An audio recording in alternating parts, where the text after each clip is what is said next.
Israel ও ইরানের মধ্যকার উত্তেজনা এক নতুন মোড় নিয়েছে। এ নিয়ে ফ্লোরিডায় ডোনাল্ড ট্রাম্পের সঙ্গে বৈঠকে বসতে যাচ্ছেন ইসরায়েলি প্রধানমন্ত্রী।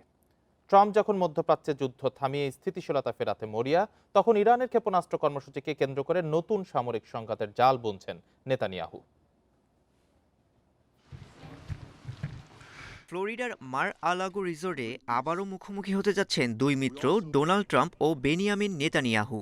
তবে এবারের বৈঠকের আবহ গতবারের চেয়ে আলাদা।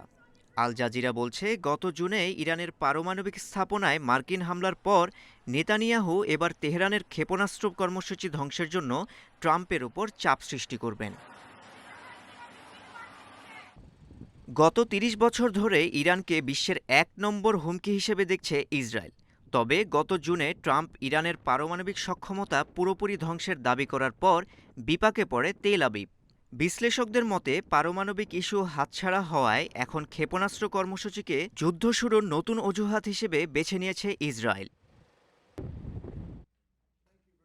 ট্রাম্পের পররাষ্ট্রনীতির মূল লক্ষ্য এখন মধ্যপ্রাচ্য, অর্থনৈতিক বিনিয়োগ এবং স্থিতিশীলতা। সেন্টার ফর ইন্টারন্যাশনাল পলিসির জ্যেষ্ঠ ফেলো সিনা তুসি মনে করেন, নেতানিয়াহুর লক্ষ্য যুক্তরাষ্ট্রকে চিরস্থায়ী যুদ্ধে জড়িয়ে রাখা, যাতে অঞ্চলে ইসরায়েলের প্রশ্নহীন আধিপত্য বজায় থাকে, যা সরাসরি মার্কিন স্বার্থের পরিপন্থী। ট্রাম্প নিজেকে শান্তির দূত হিসেবে তুলে ধরতে পছন্দ করেন। গাজায় ভঙ্গুর যুদ্ধবিরতির পেছনেও নিজের কৃতিত্ব দাবি করেন তিনি।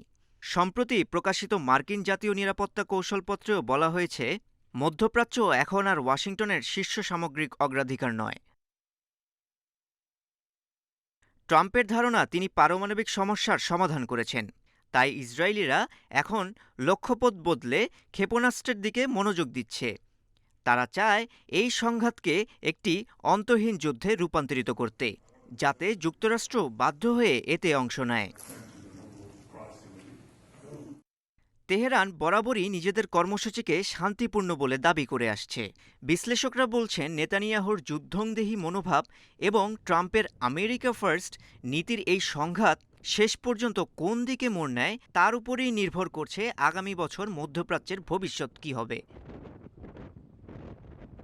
মাহির সাজিদ, ইন্ডিপেন্ডেন্ট নিউজ।